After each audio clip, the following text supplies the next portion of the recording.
बोलिए पवन सुत हनुमान की, रामचंद्र भगवान की जय हो।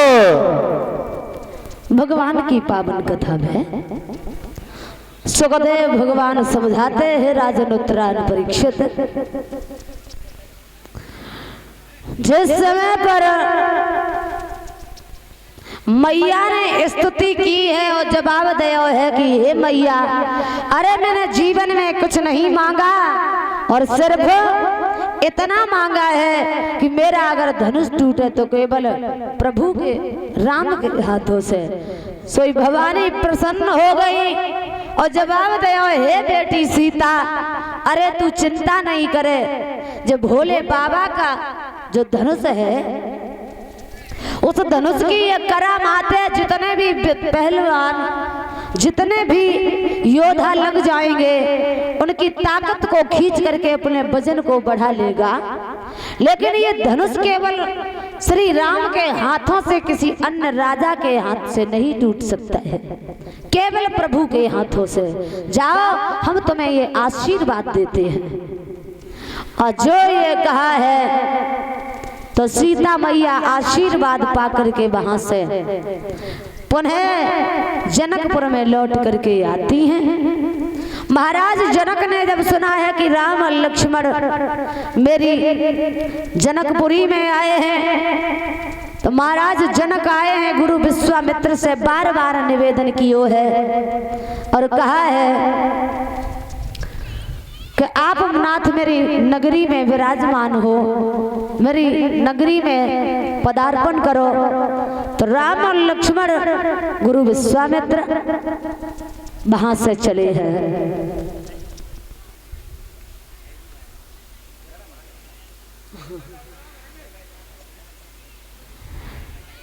राम और लक्ष्मण गुरु विश्वामित्र के साथ जब जनकपुर में चले हैं तो उधर में प्यारे भक्तजनों, जनकपुर में बड़े बड़े राजा और महाराजा आने लगे हैं। किसी के हाथों से धनुष नहीं टूट रहा है। महाराज जनक बैठे बैठे देख रहे हैं, लेकिन जनक ने जब ये दृश्य देखा है तो कहा है कि मैं समझ गया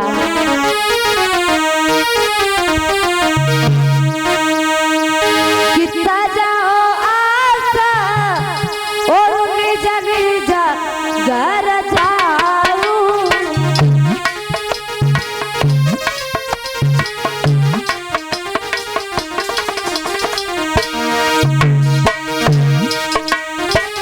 रचोना बरब देहु विवाह।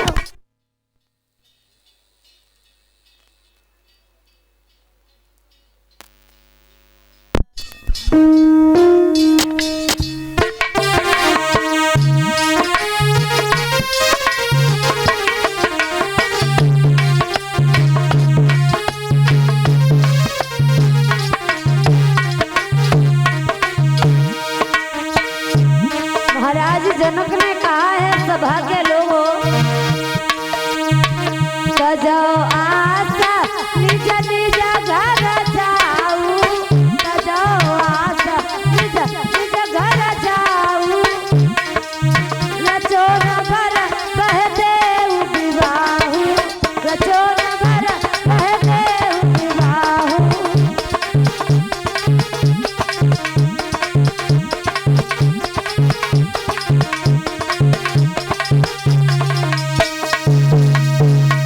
जवाब दिया है आप जाओ, मैं समझ गया हूँ। तजाओ आसन जनि घर जाऊ, रचो न बर बह देहु विवाहु। सीता जी के विवाह की आस छोड़ दो। हे देश विदेश के राजाओं, तुम अपने अपने धाम को चले जाओ।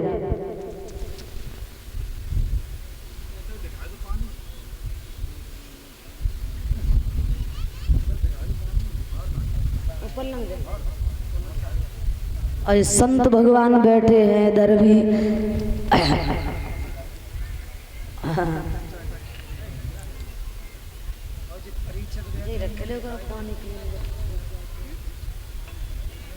आज जो ये सुना है सभा के लोगों ने, लेकिन महाराज जनक ने कह दिया है,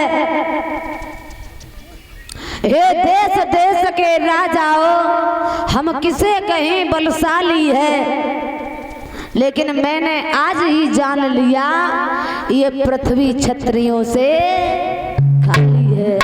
मैं समझ गया हूँ कि बस धरती पर कोई वीर नहीं हुआ है, कोई ऐसा बहादुर नहीं हुआ जो इस धनुष को उठा लेता, तोड़ देता। और जो ये शब्द कहा है, अब तो महाराज जनक की बात सुन के लक्ष्मण को बड़ा क्रोध आया और जवाब दिया है कि मैं समझ गया कि धनुष नाय टूटे सिया रह गई कुंवारी, धनुष नाय टूटे सिया रह गई कुंवारी।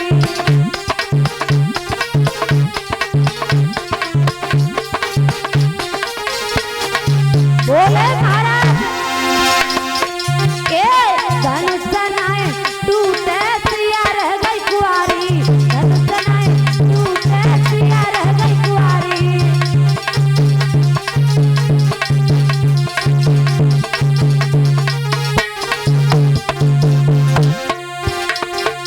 देश देश के राजा आए,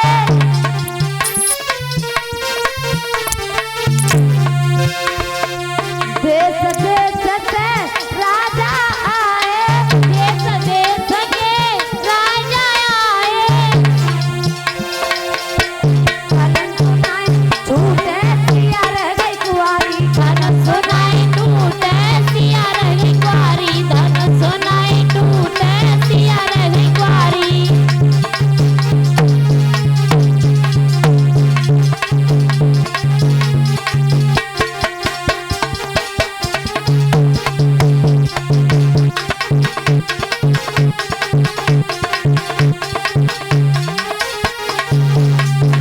और जवाब दिया महाराज जनक ने, कुंवारी लली रही, कुंवारी लली रही, बिरथा तेज धनुष की ठानी। कुंवारी दिया रही, बिरथा तेज धनुष की ठानी, कुंवारी लली रही, बिरथा तेज धनुष की ठानी।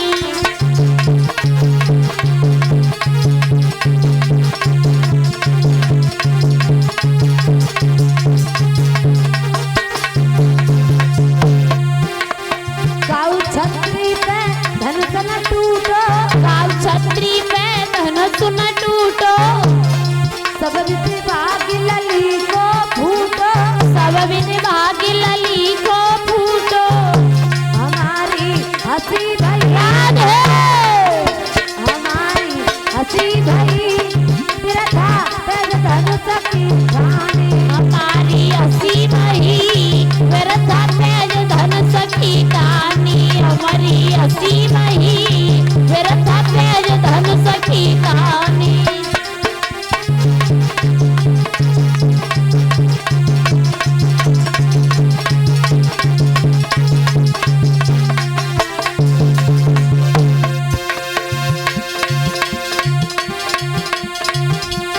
कुंवारी लली रही, बिरथा तेज धनुष की ठानी, कुंवारी लली रही, बिरथा तेज धनुष की ठानी, कुंवारी दिया रही, बिरथा तेज धनुष की ठानी।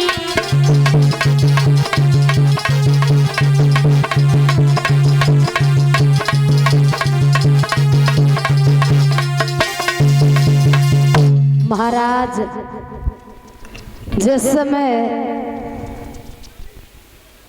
जनक ने ये कहा है तो लक्ष्मण को वो बात सहन नहीं हुई और लक्ष्मण खड़े हो गए और जवाब दिया है, जनक राज, अरे किस तरीके की आप बातें कर रही हो, सूरवीर मर सकता है लेकिन तुम्हारी जैसी बात को सहन नहीं कर सकता है जो तुम इस बात को कह रहे हो। अरे ये धनुष की बात करते हो, ये धनुष तो बहुत छोटी चीज है। अगर गुरु की आज्ञा मिल जाए ना, गुरु की आज्ञा मिल जाए,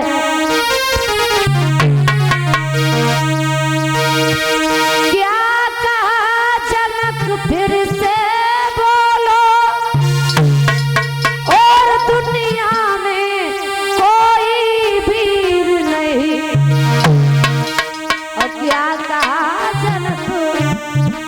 से बोलो, पृथ्वी पर कोई दूर नहीं।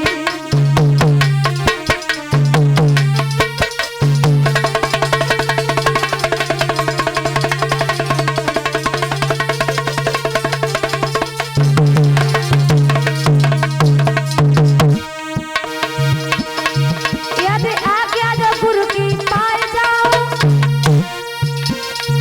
ब्रह्मांड हिलाए डाले,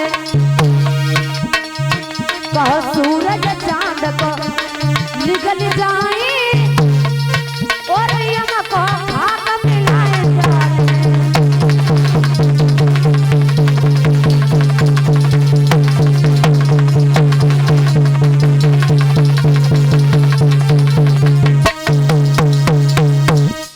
जवाब दिया है, हे राम, अरे ये क्या धनुष की बात करते हो आप जनक राज। गुरु की अगर आज्ञा मिल जाए ना तो सारे ब्रह्मांड को गेंद की तरह से उछाल दूंगा। और जो ये कहा तो विश्वामित्र ने कहा है राम, लक्ष्मण से इशारा किया है तुम बैठ जाओ, तुम्हारा बड़ा भैया है, तुम काहे को परेशान हो। लेकिन लक्ष्मण जी बैठ गए। फिर देखा है एक ही बार में 10,000 राजा धनुष से लग गए, बार बार प्रयास करते हैं, लेकिन 10,000 राजा। लेकिन गोस्वामी तुलसीदास जी अपने चौपाई के द्वारा समझाते हैं और चौपाई में लिखते हैं बाबा,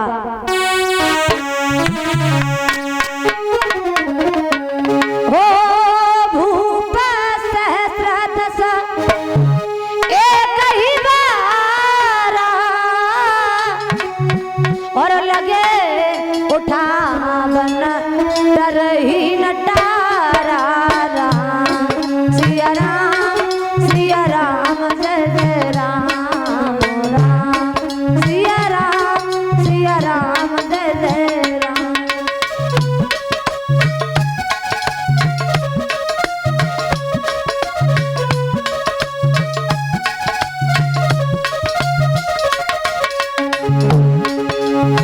भूप सहस्रदश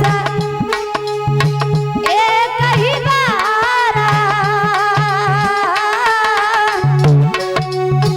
लगे उठावन डरही न डारा। सिया राम जय जय राम राम, सिया राम जय जय राम।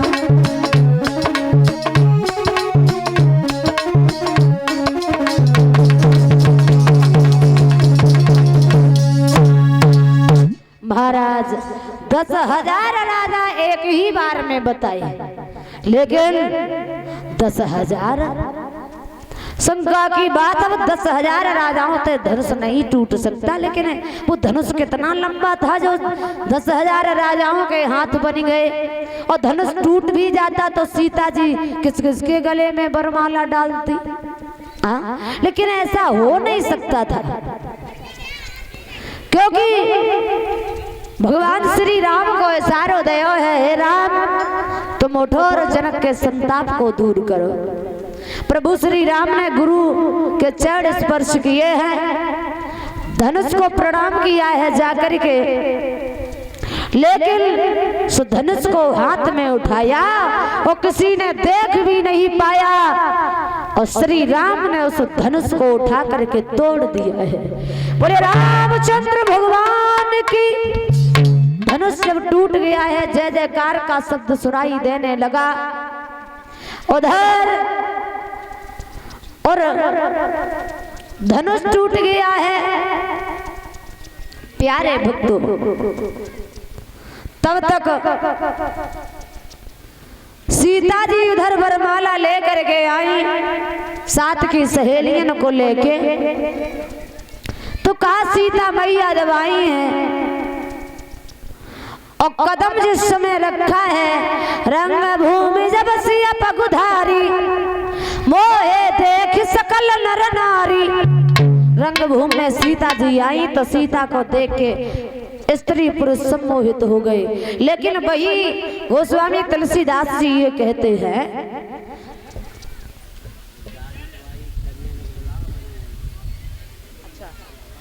और कलश वाली जो कन्याएं हैं वो बाहर निकले आए। हमारी दादी जी आपका सम्मान करना चाहती हैं। जो कलश वाली बहनाएं हैं वो बाहर निकले आए। जो भी है लिखा है गोस्वामी तुलसीदास है।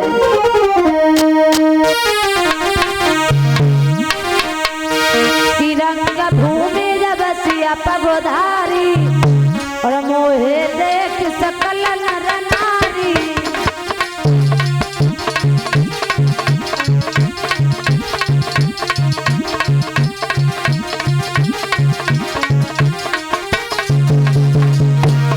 और वही गोस्वामी तुलसीदास जी लिखते हैं, वो है नारी नारी के रूपा। गोस्वामी तुलसीदास जी और पन्नगार यही रीति अनूपा, पन्नगार यही रीति अनूपा, पन्नगार यही।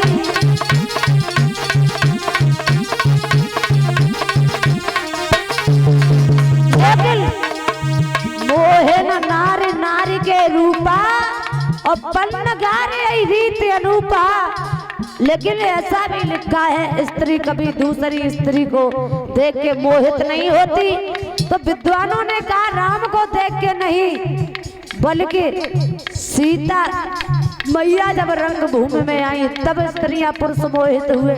लेकिन ऐसा नहीं, सीता जी को देख के नहीं, राम को देख के स्त्रियां पुरुष मोहित हुए। क्योंकि प्रभु श्री राम को पगधारी के नाम से बुलाया। और पगधारी नाम जब से नारी अहिल्या तारी, और तब ही से कहते रे पगधारी, तब ही से कहते रे पगधारी।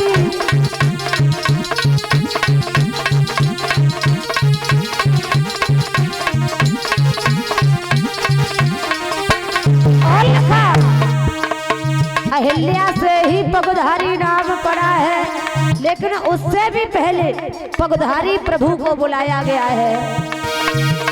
भृगु ने सीना में लात जमाई, और तब ही से कहते रे पगधारी, तब ही से कहते रे पगधारी, तब ही से कह।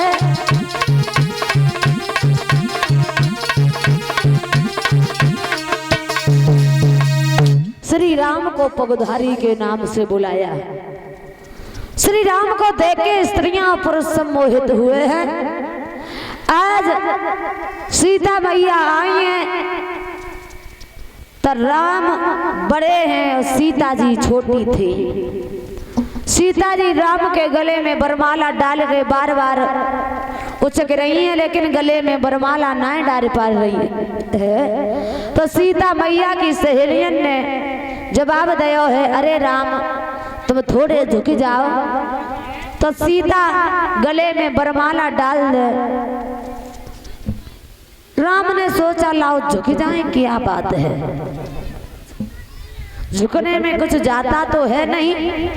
लक्ष्मण जी ने देख लिया है और भैया से इशारा किया है, और जो भैया से इशारा किया जवाब दिया, भैया पहली बार झुकना नहीं, और पहली बार झुक गए तो सब राग खराब हो जाएगा, सारे जीवन झुकते रहोगे, झुकना मत सीख लो पहली बार में, और वो भी ससुराल में। तो राम बिल्कुल और सीधे खड़े हो गए। सही लड़की ने देखो छोटे वाले की बड़ी करामात है। लक्ष्मण जी से कहा ऐसा करो, लक्ष्मण जी वरमाला डलवाओ। लक्ष्मण जी बोले वरमाला तो तब डलवाएं जब हमें कुछ चाहिए, हमारा एक वचन है। सीता मैया बोली कौन सी बात है? जवाब दिया हम तब डलवाएंगे हमें भैया के एक पैर की सेवा चाहिए। अच्छा।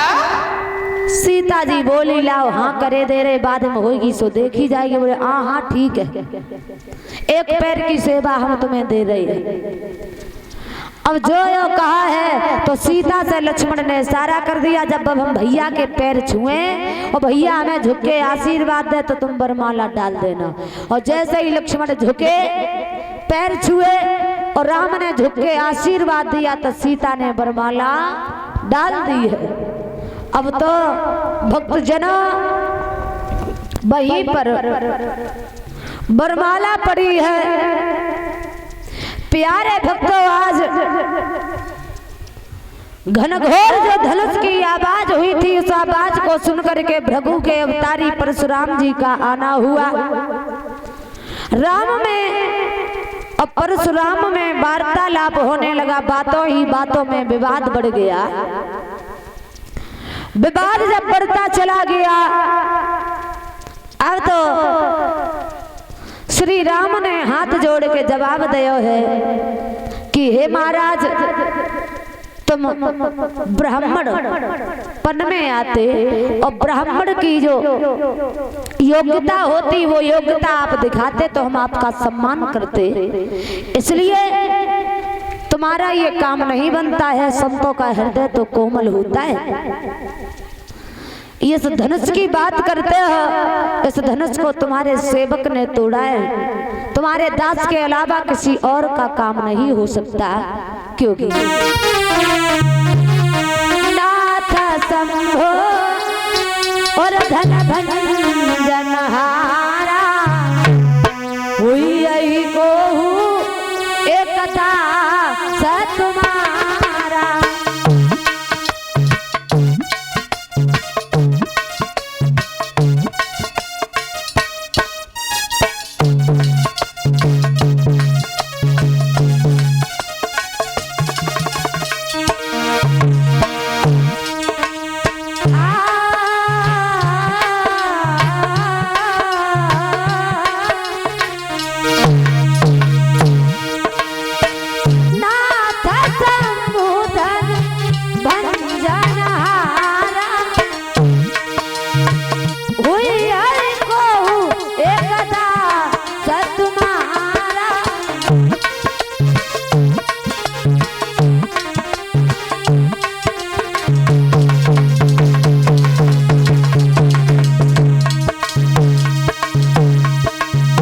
नाथ संबुधन भंजनहारा हुई को एकदास तुम्हारा।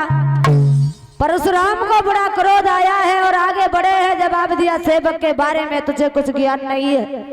जीवन में सबसे पहली भूल तुमने ये की है कि तुमने मेरा आधा नाम छीन लिया। मेरा नाम परशुराम है, तुम राम कहलाते हो, भलाई चाहते हो, इस नाम को छोड़ दो। लक्ष्मण जी बड़े हैं, जवाब दिया तुम बड़े अपराधी हो। यहाँ हमें अपनी योग्यता दिखाने आए हो, जो अपनी बड़ाइयां अपने मुंह से कर रहे हो। परशुराम कहने लगे है, राम समझा लीजिए अपने भैया को और समझा दो, ये वही परशुराम है जिन्होंने 21 बार अपने फरसा के द्वारा इस पृथ्वी को क्षत्रियों से खाली कर दिया है। इस फरसा ने क्षत्रियों का लहू चाटा है। लक्ष्मण जी कहने लगे, परशुराम हमें क्यों बड़ाइयां मार रहे हो हमारे सामने? हमें सब मालूम है इस फरसा ने क्षत्रियों का लहू नहीं चाटा है। इस फरसा ने हमेशा स्त्रियों का सर काटा है। और परशुराम को और क्रोध आया, और जब क्रोध आया है तो आगे बढ़े हैं। आगे बढ़कर के राम ने हाथ जोड़े हैं, जवाब दिया हम तो आपके सेवक हैं, दास हैं, इसलिए माफ करना। अगर कुछ भी कहना है तो आप हमसे कहो। ये बच्चे हैं, बालक बंदर है कसुभाऊ, इन्हें न संत विदूषे काऊ। बालक का स्वभाव और बच्चे का स्वभाव एक जैसा होता है, इसलिए बच्चों के मुंह लगना ये तुम्हारी बेवकूफी है। भगवान राम ने दोनों हाथ जोड़े हैं, जवाब दिया है आप जाओ। परशुराम कहने लगे, ऐसे हार थोड़ो नहीं मानेंगे। लक्ष्मण जी कहने लगे, ये तो बिल्कुल मालूम है, ये अज्ञानता दे रहे हैं, क्योंकि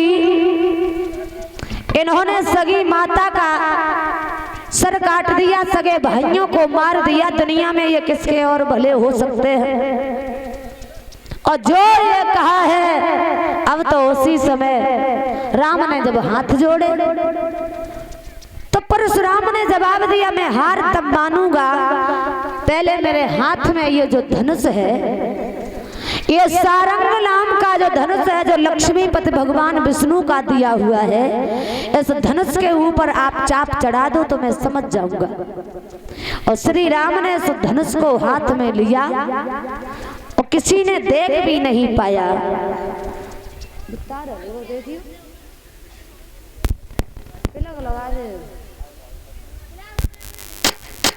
किसी ने नहीं देख पाया। उस धनुष के ऊपर श्री राम ने चाप चढ़ाया, लेकिन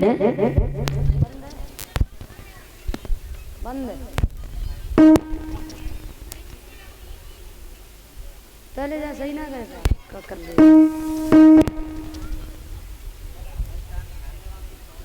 लेकिन भगवान श्री राम ने उस धनुष को देत चाप आप चढ़ गयऊ, परशुराम मन विस्मय भयऊ। जो देखा है, हाथ में वो धनुष लिया है, धनुष पर जब चाप चढ़ाया तो किसी ने ये नहीं देख पाया कि जब चाप के समय धनुष पर चढ़ा दिया। परशुराम ने दोनों हाथ जोड़े और जवाब दिया है, माफ करना, मैं समझ नहीं पाया। भगवान श्री राम ने अपने वक्षस्थल के सीने के जब चिन्ह परशुराम को दिखाए तो परशुराम को होश आ गया। युग सतयुग की याद आई है कि मैंने भगवान नारायण के वक्षस्थल पर जो लात मारी थी, उसके पग चिन्ह आज भी मिटे नहीं हैं। अवतार हो चुका है, भगवान श्री राम अवतार धारण करके आ चुके हैं। राम से परशुराम ने दोनों हाथ जोड़े और हाथ जोड़ के परशुराम जी अपनी गलती की क्षमा याचना मांगते हैं। और उधर महेंद्र पर्वत पर परशुराम जी भगवान का भजन करने चले जाते हैं। जय रघुवंश बनज बन भानु, श्री राम का गुणान बात करते हुए, राम राम गुनगुनाते हुए परशुराम जी चले जाते हैं। बोलिए रामचंद्र भगवान की। परीक्षित जी चिराग जला दो तब तक आप। इधर महाराज जनक ने एक पत्र भेजा है दशरथ के लिए और कह दिया है, हे महाराज दशरथ, आप बारात लेकर के आओ, हम अपनी इन बेटियों का विवाह अपने पुत्र तुम्हारे पुत्रों के साथ में करेंगे। तो महाराज दशरथ जब जनकपुर में बारात लेकर के गए हैं तो महाराज दशरथ की बारात जो लेकर के गए हैं जनकपुर में, श्री राम की बारात जनकपुर में 27 दिन रुकी है। और उधर परशुराम जब वन में चले जाते हैं तो श्री राम का ही नहीं, महाराज दशरथ जो बारात लेके आए तो जनकपुर में चारों भाइयों का विवाह हुआ है। राम का विवाह सीता के साथ में हुआ, लक्ष्मण का विवाह उर्मिला के साथ में हुआ, भरत का विवाह मांडवी के साथ में हुआ और शत्रुघ्न का विवाह सुरत कीर्ति के साथ में हुआ है। चारों भाइयों का विवाह जनकपुर में हुआ है धूमधाम से, कन्यादान हुआ है, भामरें भी पड़ी हैं। ऐसा ही नहीं कि सिया रघुवर जी के संग और पढ़न लगी भामरिया, सिया रघुवर जी के संग।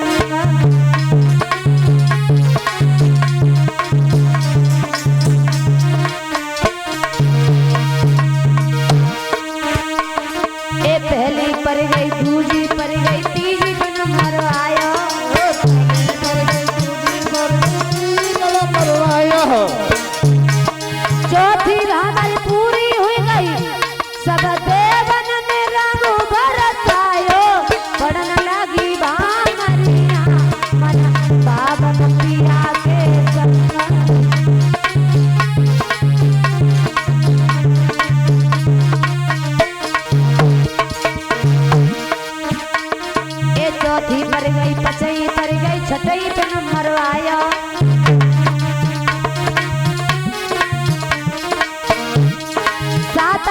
अरे पूरी